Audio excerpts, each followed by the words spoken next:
no part but Pyramus. For Pyramus is a sweet-faced man, a proper man that you'd see in a summer's day, a most lovely, gentleman-like man.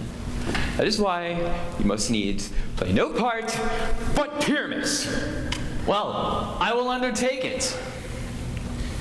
What beard were I best to play it in? Why, what you will. I will discharge it in either your purple and gray beard, your orange tawny beard,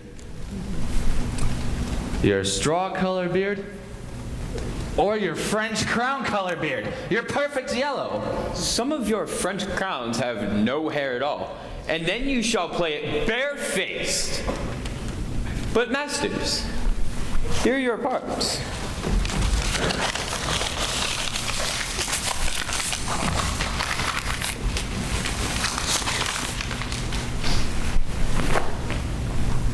I am to entreat you, request you, and desire you to con them by tomorrow, and meet me in the palace wood a mile without the town.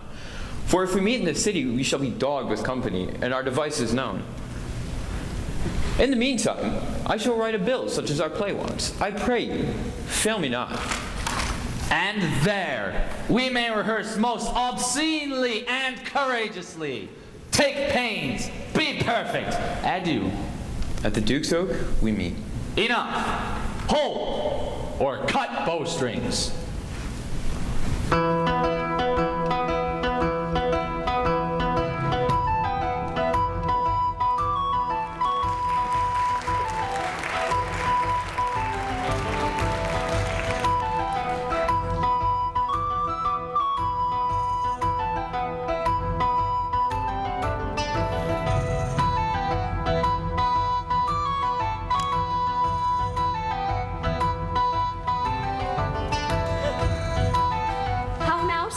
Whither wander you? Over hill, over dale, through a brush, through a briar, over park, over pale, through flood, through fire. I do wander everywhere, swifter than the moon's sphere, and I do serve the fairy queen to do her orbs upon the green. The cowslips tall her penchers be, in their gold coat spots you see. Those be rubies, fairy favors, in their freckles live their savors. I must go seek some dewdrops here, and hang a pearl in every cowslip's ear. Farewell, thou lob of spirits, I'll be gone. Our queen and all her elves come here and on. The king doth keep his revels here tonight. Take heed the queen come not within his sight. For Oberon is passing fell and wrath, because that she, as her attendant, hath a lovely boy stolen from an Indian king. She never had so sweet a changeling. And jealous Oberon would have the child, knight of his train, to trace the forest wild. But she perforce withholds the loved boy, crowns him with flowers, and makes him all her joy. And now they never meet in grove or green, by fountain clear or spangled starlight sheen. But they do square, that all their elves for fear creep into acorn cups and hide them there. Either I mistake your shape in making quite, or else you are that shrewd and knavish sprite called Robin Goodfellow. Are you not he that frightens maidens of the villagery, skim milk and sometimes labor in the kern, bootless, making the breathless housewives churn, and sometimes making the drink to bear no barm, misleading night wanderers and laughing at their harm? Those that hobgoblin call you in sweet puck, you do their work and they shall have good luck. Are you not he?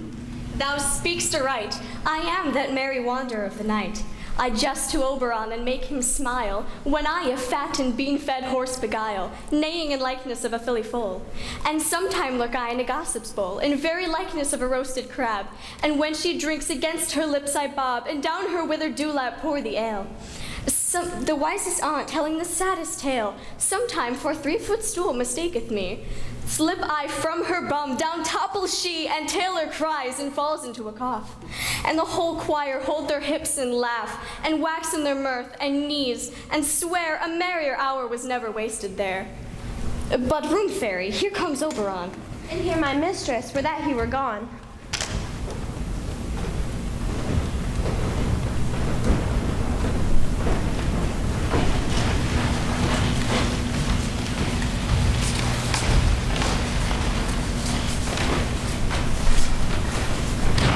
Ill met by moonlight, O proud Titania. What, jealous Oberon?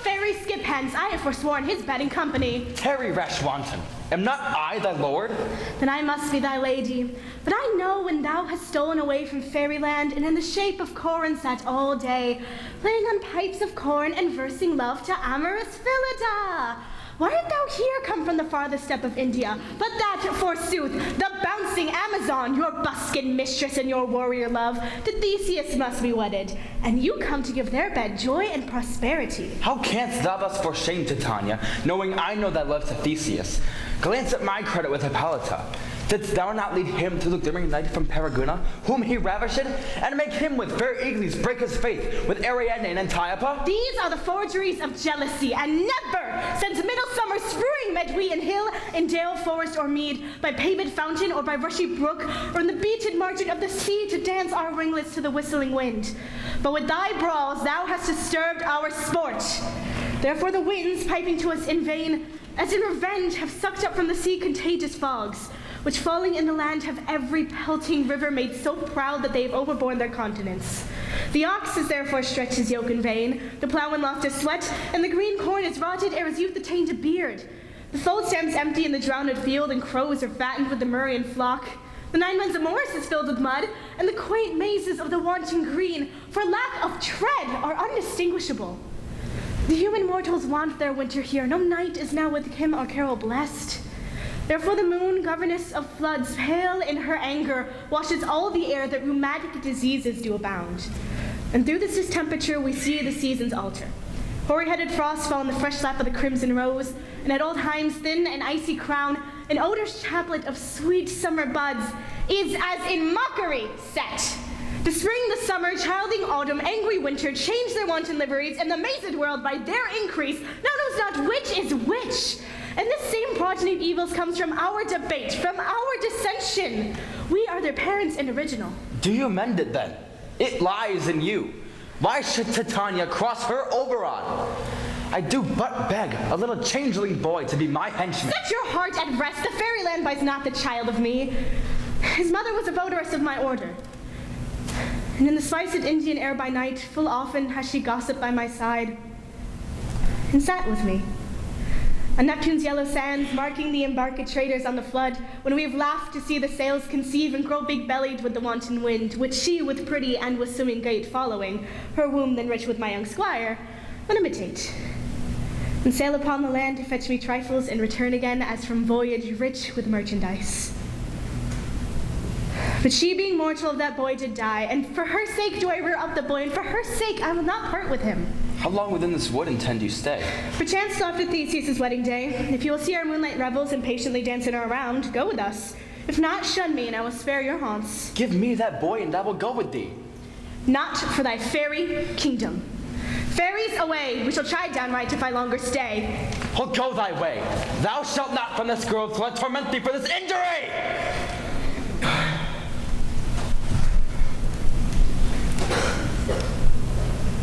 My gentle Puck, come hither. Thou rememberest once I sat upon a promontory and heard a mermaid on a dolphin's back uttering such dulcet and harmonious breath, that the rude sea grew civil at her song, and certain stars shot madly from their spheres to hear the sea maid's music? Yes, I remember. That very time I saw, but thou couldst not, flying between the cold moon and the earth, Cupid, all armed. A certain aim he took at a fair vessel thrown by the west, and loosed his love shaft smartly from his bow, as it should pierce 100,000 hearts.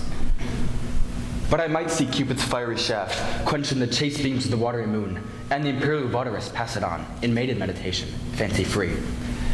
Yet marked I where the bolt of Cupid fell.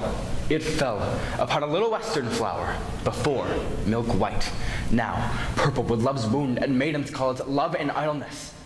Fetch me that flower, the herb I showed thee once. The juice of it on sleeping eyelids laid will make a man or woman madly dote upon the next live creature that it sees. Fetch me that herb, and be thou ere again, ere Leviathan can swim its league. I'll put a girdle round about the earth in 40 minutes. Having once this juice, I'll watch Titania when she's asleep, and drop the liquor of it in her eyes. The next thing she waking looks upon, be it on lion, bear, wolf, or bull, on meddling monkey, or on busy ape, she shall pursue it with the soul of love. And dare I take this charm from her sight, as I can take it with another herb. I'll make her render up her page to me. But who comes here? I am invisible, and I will overhear their conference. I love thee not, therefore pursue me not. Where is Lysander and fair Hermia? The one I'll slay, the other slayeth me. Thou toldest me they were stolen unto this wood, and here I am. And wood within this wood, because I cannot meet my Hermia. Hence, get thee gone and follow me no more. You draw me, you hard-hearted adamant, but yet you draw not iron, for my heart is true as steel. Leave you your power to draw, and I shall have no power to follow you. Do I entice you?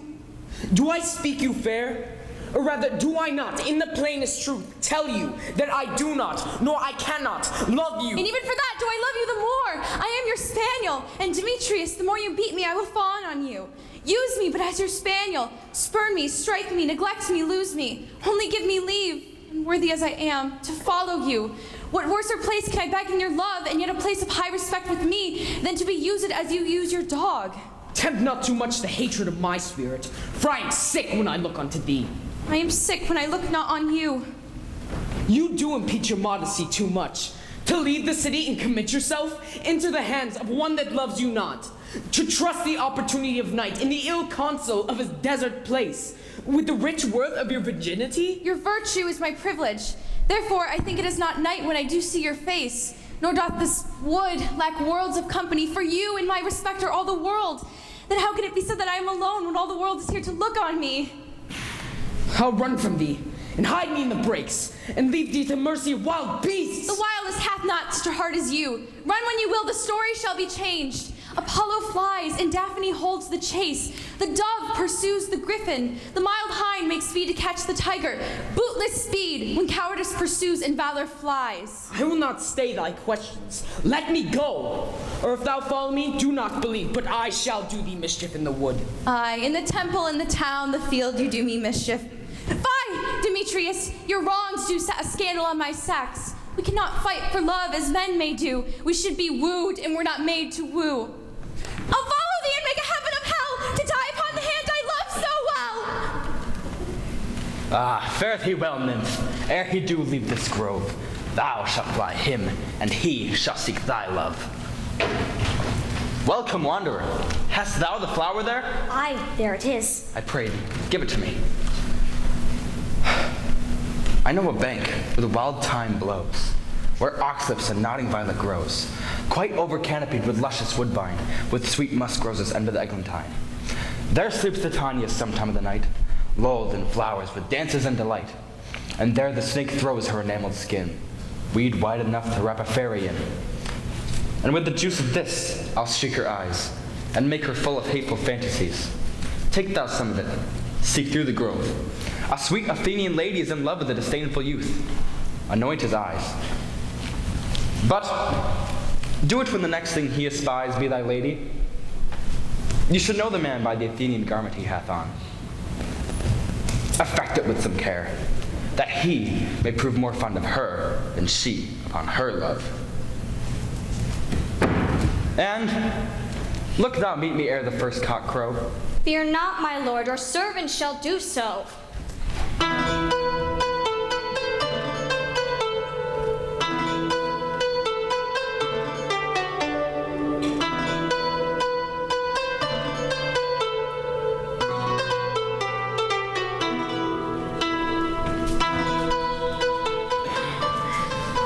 Come now, we'll roundel in a fairy song. Then, for the third part of a minute hence, some kill cankers in the musk-rose buds, some war with rear mice for their leathern wings to make my small elves' coats, and some keep back the clamorous owl with nightly hoots and wonders at our quaint spirits. Sing me now asleep, then to your offices and let me rest.